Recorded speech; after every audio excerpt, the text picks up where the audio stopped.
Le syndrome post-Covid-19, communément appelé Covid lent, suscite un grand intérêt auprès de la communauté scientifique et pour cause, cette pathologie fait souffrir les patients en silence. L'infection à la Covid-19, qu'elle soit bénigne ou sévère, peut en effet entraîner des symptômes qui perdurent, générant une véritable gêne pour les malades. Afin de mieux cerner cette maladie, le professeur Saïd Moutaoukil, membre du Comité national technique et scientifique, nous dresse le tableau clinique qui révèle une impressionnante diversité de symptômes d'une pathologie qui laisse beaucoup de séquelles.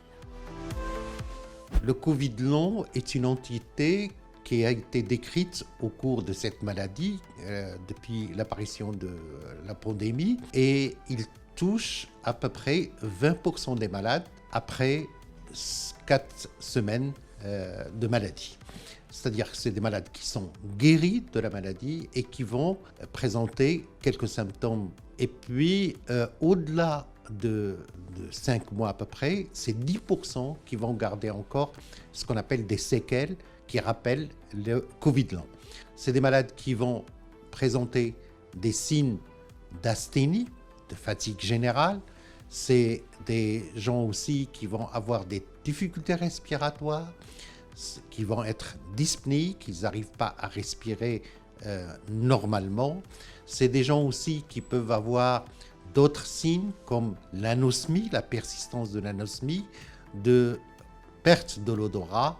C'est des gens aussi qui vont avoir des céphalées, des douleurs au niveau de leur tête qui sont rebelles, des douleurs thoraciques. C'est des gens qui vont avoir une insomnie, des troubles du sommeil. Ils vont aussi faire des troubles de la mémoire.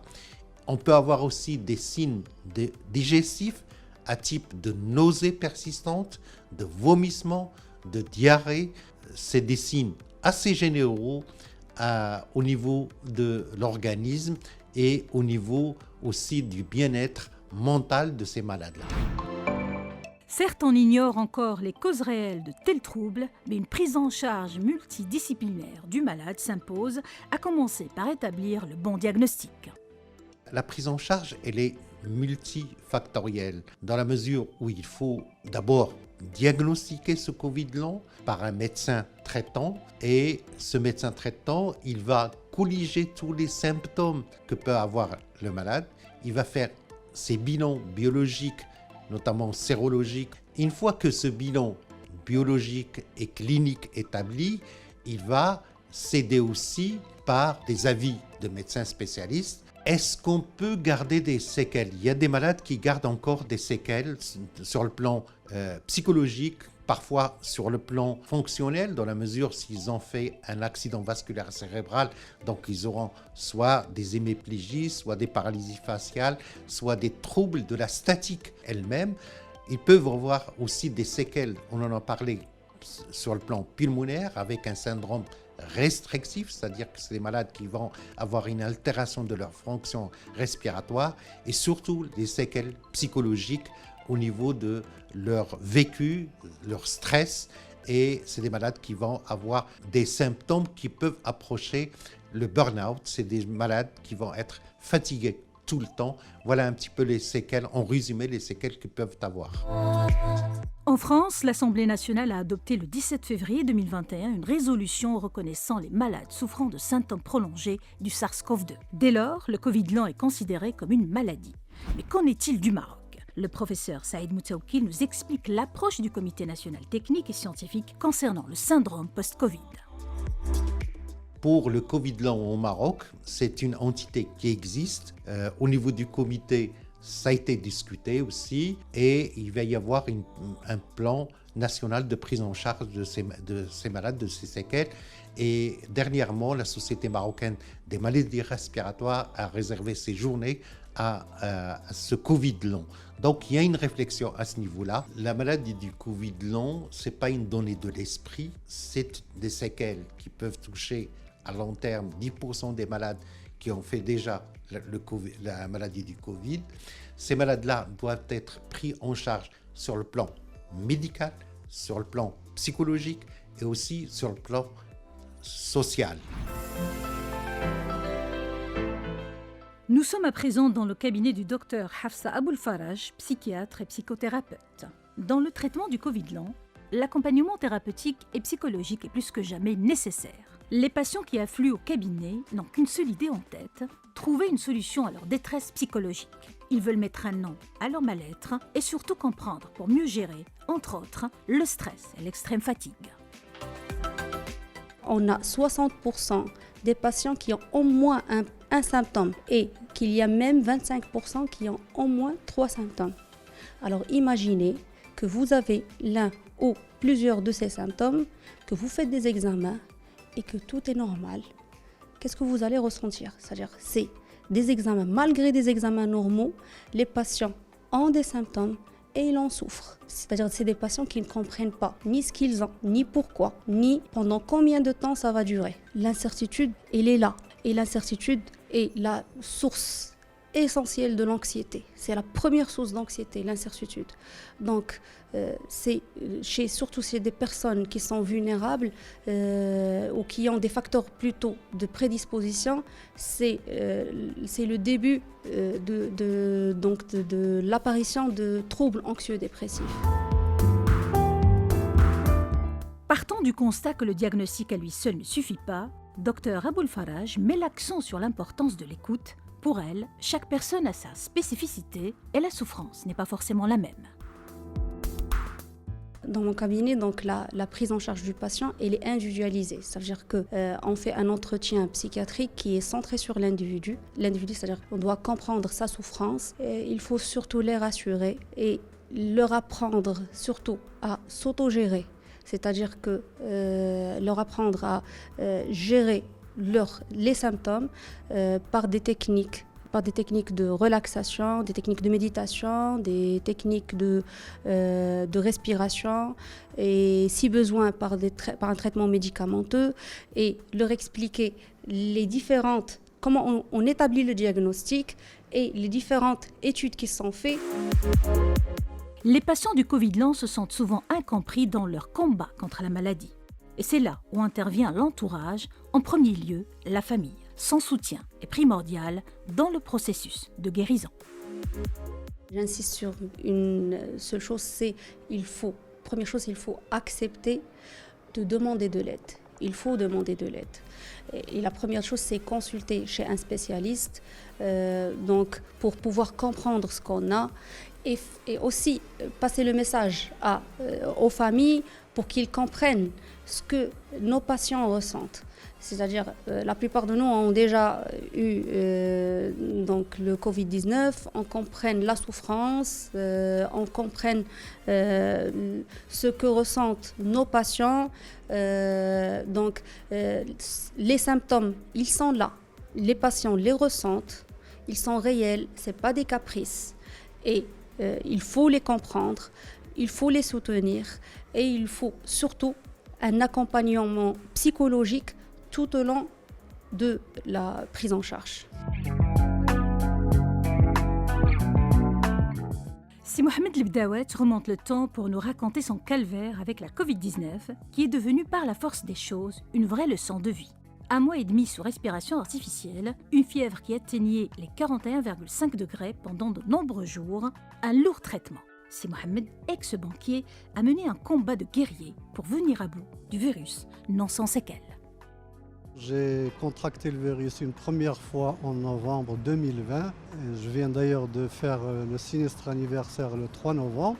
Et à l'occasion de Eid al-Adha, j'ai contracté une seconde fois le virus, bien que j'ai été vacciné par 2 doses. Cela n'a pas empêché de le contracter à nouveau. Mais cette deuxième fois a été plus facile à gérer.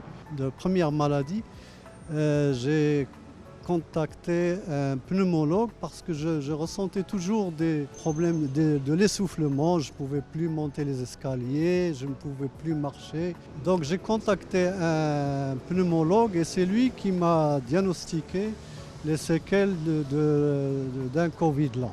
Et la plus difficile des séquelles, c'est l'oubli. J'ai une perte de mémoire atroce en ce moment. Je pose des objets que je n'arrive plus à retrouver. Cet homme vif et dynamique n'a rien perdu de sa superbe, bien au contraire. il fait de l'optimisme son leitmotiv pour continuer son petit bonhomme de chemin. Cependant, il lance un appel en guise de cri du cœur pour ceux qui souffrent encore. Donc c'est très dur à supporter, et pour le malade et pour la famille, parce que on a peur de contracter les autres membres de la famille, et ce qui fait que c'est un virus qu'il faut faire très très attention, parce que même vacciné, on peut l'attraper, et si on l'attrape une deuxième ou une troisième fois, il faut se confiner, il faut reprendre le traitement, et donc bonjour les séquelles à nouveau. Ce que je recommande aux patients qui ont eu le malheur de contracter ce méchant virus, de faire de la marche quotidiennement. Il faut marcher pendant 30 à 45 minutes par jour. C'est la meilleure thérapie en ce moment.